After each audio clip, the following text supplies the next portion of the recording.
আল্লাহ তাআলার তরে রোজা পালন করো হে গুনাহগার, নিজের হাতে দিবেন তিনি সিয়াম সাধনার পুরস্কার। রমজানের রোজা পালন আল্লাহ তাআলার ফরমান, একটি বছর পরে আবার ফিরে আসছে মাহে রমজান, একটি বছর পরে আবার ফিরে আসছে মাহে রমজান। রমজানেরই মাসে প্রভু সত্য পথে গর্ব জীবন, বিপদ আপদ থাকবে না যে ঠিক মতো হয় যদি রোজা পালন। রমজানের মাসে প্রভু সত্য পথে গর্ব জীবন, বিপদ আপদ থাকবে না যে ঠিক মতো হয় যদি রোজা পালন। রমজান সে তো ঢাল স্বরূপ হৃদয় ভরিয়ে গাও তারি গান, রমজান সে তো ঢাল স্বরূপ হৃদয় ভরিয়ে গাও তারি গান। একটি বছর পরে আবার ফিরে আসে মাহে রমজান, মুমিন হৃদয়ে পড়বে সারা, মুমিন হৃদয়ে পড়বে সারা, উঠলো জেগে নতুন প্রাণ। একটি বছর পরে আবার ফিরে আসছে মাহে রমজান, একটি বছর পরে আবার ফিরে আসছে মাহে রমজান। আতাকুম শাহরু রমাদান, রমজান মাস সমাগত, সামনে আগত মানে আসছে। এই রমজান মাসটা শাহরু মুবারক, মুবারক, এই রমজান মাসটা হচ্ছে বরকতময় মাস। তো এই মাস এত গুরুত্বপূর্ণ যে অন্যান্য মাসের চেয়ে ভিন্ন। আরবিতে 12টি মাস আছে, তার মধ্যে একটি গুরুত্বপূর্ণ মাস, সেটা হচ্ছে রমজান মাস। আমরা এই রমজান মাসে সিয়াম রাখবো ইনশাআল্লাহ, অনেকে নিয়ত করেছি, কারণ এই সিয়ামটা ফরজ একটা ইবাদত, এটা ফরজ। ইসলামের খুঁটি স্তম্ভ আছে, সেটা হচ্ছে 5টি। আল বুনিয়াল ইসলাম ওয়ালা খামস, শাহাদাতি আল্লা ইলাহা ইল্লাল্লাহ ওয়া আন্না মুহাম্মাদার রাসূলুল্লাহ ওয়া ইকামিস সালাহ ওয়া ইতাইজ যাকাহ ওয়াল হজ্জি ওয়া শাওমি রমাদান। এই 5টা হচ্ছে ইসলামের খুঁটি স্তম্ভ। তার মধ্যে আমরা যেটা নিয়ে আলোচনা করব সেটা হচ্ছে সিয়াম। সিয়াম বা রোজা যেটাকে আমরা বলি, এই রোজাটা অ্যাকচুয়ালি এটা ফার্সি শব্দ, এর আরবি এক বচন হচ্ছে সওম, বহু বচন হচ্ছে সিয়াম, মানে কোনো কিছু থেকে বিরত থাকা। সিয়াম কাকে বলে, এর আবিধানিক অর্থ কি আপনাকে সোজাভাবে বুঝতে হবে যে প্রাপ্ত বয়স্ক নর এবং নারী সুবে সাদিক থেকে নিয়ে সূর্যাস্ত পূর্ব পর্যন্ত খাওয়া পান করা, যৌন সঙ্গম এবং অশ্লীলতা থেকে দূরে থাকার নাম, বিরত থাকার নাম হচ্ছে সিয়াম। তাহলে সিয়াম খুবই গুরুত্বপূর্ণ। সিয়াম কেন এত গুরুত্বপূর্ণ মাস, এটা আমাদেরকে আগে জানতে হবে। আল্লাহ এই সিয়ামকে কেন নাজিল করলেন, কি ফায়দা আছে, এই কয়েকটি আমরা বিষয় আমরা সংক্ষেপে ইনশাআল্লাহ জানার চেষ্টা করব, যাতে আপনার দিল আগ্রহিতা, তার ঈমানি জাজবাটা যেন আপনার আরো প্রফুল্লতা হয়, বেড়ে ওঠে। আল্লাহ সুবহানাহু ওয়া তাআলা এই সিয়াম সম্পর্কে কি বলছেন আমরা একটু লক্ষ্য করি। বিসমিল্লাহির রহমানির রহিম। ইয়া আইয়ুহাল্লাযীনা আমানু কুতিবা আলাইকুমুস সিয়াম কামা কুতিবা আলাল্লাযীনা মিন ক্বাবলিকুম লাআল্লাকুম তাত্তাকুন। আল্লাহ রাব্বুল আলামিন ঈমানদারকে সম্বোধন করে বলছেন, ইয়া আইয়ুহাল্লাযীনা আমানু, হে ঈমানদারেরা, কুতিবা আলাইকুমুস সিয়াম, তোমাদের উপরে রমজান মাসের রোজাকে, সিয়ামকে ফরজ করা হলো। তোমাদের উপরে এই রমজান মাসের রোজাকে ফরজ করে দেওয়া হয়েছে। কুতিবা আলাইকুমুস সিয়াম কামা কুতিবা আলাল্লাযীনা মিন ক্বাবলিকুম, এবং তোমাদের পূর্ববর্তী যারা, তোমাদের যারা চলে গেছেন তাদের উপরে রমজান মাসের রোজা ফরজ ছিল।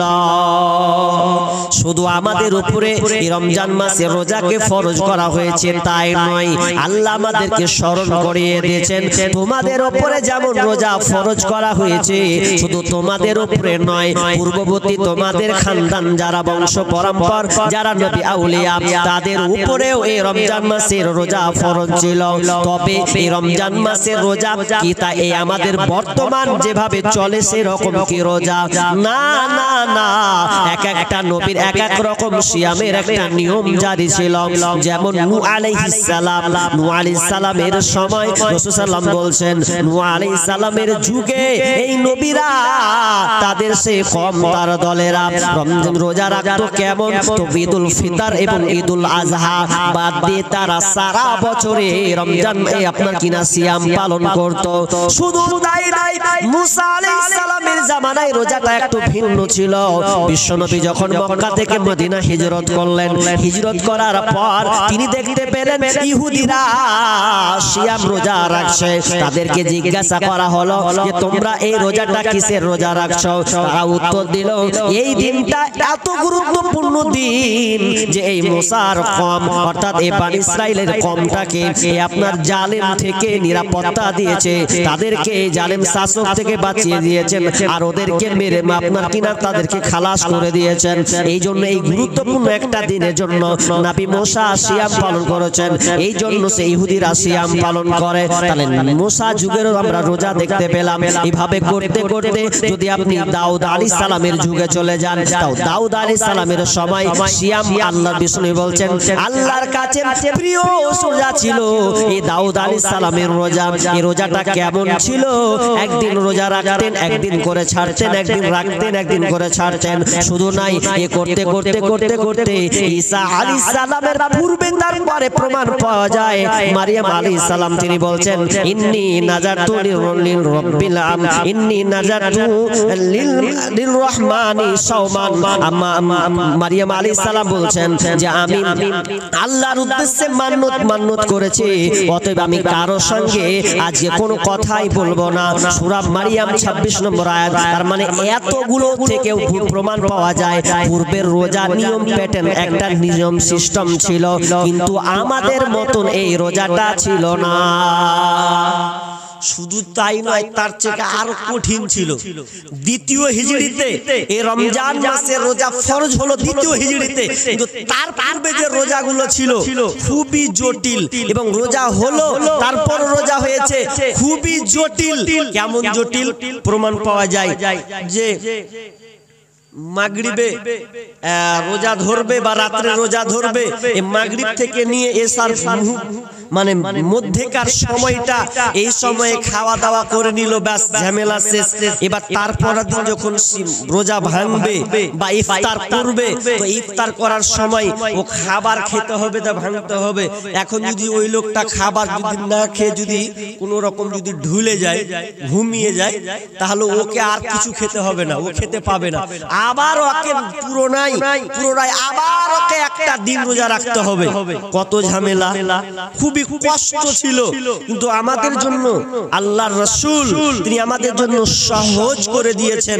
12 ঘন্টা আমরা এই রোজাটাকে রাখি খুব সহজ। তাহলে আমরা অত আয়াত থেকে বুঝতে পারলাম যে শুধু আমাদের উপরে ফরজ ছিল না, পূর্ববর্তী লোকদের উপরে ফরজ ছিল। কেন? আল্লাহ বলছেন লাআল্লাকুম তাত্তাকুন, আমি তোমাদেরকে আল্লাহ ভীরু বানাবো, তোমরা মুত্তাকি হবে, তাকওয়াবান হবে। এই জন্য আমি তোমাদের উপরে এই রমজান মাসের রোজাকে ফরজ করে দিলাম। তাহলে রমজান মাসে রোজা আমাদেরকে ধরতেই হবে, কোনো বাহানা কিন্তু আমাদের চলবে না। এখনকার লোক দেখবেন, কিছু লোক আছে দেখবেন, এই যে রমজান মাস আর কটা দিন বাকি আছে, এখন থেকে লোক ওকে বলতে হবে না, ও দিন গুনবে কদিন আছে হে, আর যেদিন হয়ে গেল ওর অ্যাপেন্ডিসাইটিস শুরু হয়ে গেল, মানে কি ও রোজা রাখবে না, সেইখানে মানে একদম একেবারে রোগী হয়ে গেল, বাহানা খাটাবে। এখন পাথর, খুব পাথর আছে পেটে, রোজা রাখতে পারবো না, ডাক্তারে মানা করেছে, কি আর বাহানা। একবার একখানি করে চাঁদিতে তেল মাখ বেঁধে বলবে ব্যারাম। কি হলো চাচা? বলছে ব্যারাম হয়ে গেছি। কেন? যে সামনে রোজা আসছে, ওই জন্য ব্যারাম। রোজা রাখবে না। অনেক লোক আছে স্ত্রীকে আগে বলছে ভাত দে, লাগা দুয়ার, ভাত খুল। এখন স্বামীর মেয়ের বাঁচার লেগে ওকে ভাত খুলতে হবে, কিছু করার নাই। এখন খায়ও বসে বসে। আপনাদের এলাকায় দিকে নাই, আমাদের বাড়ির পাশে এরকম আছে, ওর স্বামী ওর স্ত্রীকে বলছে ভাত দে, না তো থোত না উড়িয়ে দেবো, ভাত দে। এখন কি করবে? স্বামীর মেয়ের কত সহ্য করবে? ভাত খুলে দিতে হচ্ছে। এখন রোজার দিনও ভাত হারাম খাচ্ছে। শুনেলেন, আল্লাহ সুবহানাহু ওয়া তাআলা যারা সফর করবেন কিংবা রোজা কোনক্রমে রাখতে পারবেন না, অসুস্থ, সে পরে রেখে দিবে। কিন্তু যারা বাহানা করবে যে আমি রোজা রাখতে পারবই নাই, তাদের শুনেলেন আল্লাহ তাআলা বলছেন ফিদিয়াতুন তুআমুল মিসকিন। কি করতে হবে?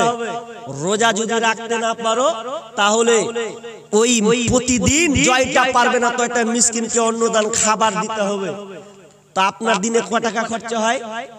যদি আপনার দিনে 100 টাকা খরচা হয়, ধরেলেন 3 বেলায় 200 টাকা যদি 3 বেলার ভাত যদি আপনার খরচ হয়, তাহলে একদিনের খাবার মিসকিনকে দিতে হবে। তাহলে 200 টাকা দিলে অন্তত আপনাকে, আর আমি 100 টাকায় ধরছি, 100 টাকা ধরলেও 30টা যদি রোজা আপনি না রাখেন যে আমি পারবো না, সামনে পারবো না, পরেও গিনু, তাহলে আপনাকে মিসকিনকে ওই কি করতে হবে? 3000 টাকা ফেলে দিতে হবে। এখন 3000 কথা যখন শুনবে, তখন দেখবেন টাটকা হয়ে যাবে, টাকা দিতে যাব না, রাখি কষ্ট করে, টাকাটি খামখা দিব আমি? জি না, মাপ নাই, আপনাকে রাখতে হবে।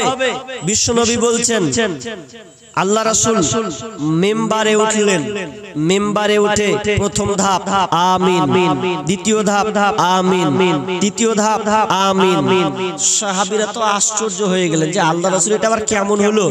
এতদিন খুতবা দিলে, এতদিন মিম্বারে উঠলে, কোনোদিন এরকম তো শুনলাম না। সাহাবীরা প্রশ্ন করছেন, মা কুনতা হাদা তাসনাউ হাদা, ইয়া রাসূলুল্লাহ আপনি এই রকম কেন করলেন? আপনাকে তো আমরা কোনদিনের আগে কোনদিন দেখলাম না।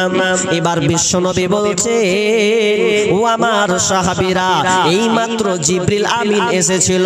আমি যখন প্রথম সিঁড়িতে পা দিলাম, তো পা দেওয়ার পর তিনি একটি জিবরিল আমিন এসে বলল, যে ব্যক্তি বিশ্বনবীর নাম শোনার পর, যে ব্যক্তি বিশ্বনবীর নাম শোনার পর এক কথায় আমার নাম শোনার পরে দরুদ পড়ল না, ওই ব্যক্তিটা ধ্বংস হয়ে যায়।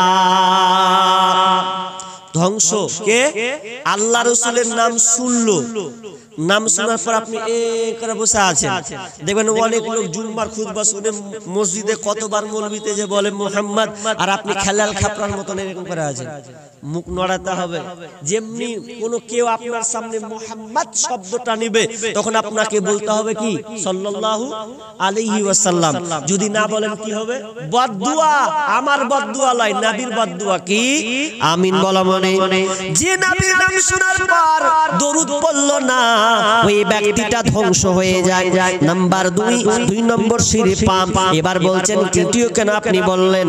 তো আল্লাহ রাসূল বলছেন ও সাহাবীরা, জিবরিল আমিন বললেন যে ব্যক্তি তার মা বাপকে পেল, মা কিংবা বাপকে পেয়েছে, কিন্তু এই বাপ মাকে পাওয়ার পর বাপ মায়ের সেবা করে জান্নাত নিতে পারল না, ওই ব্যক্তিটা ধ্বংস হয়ে যায়।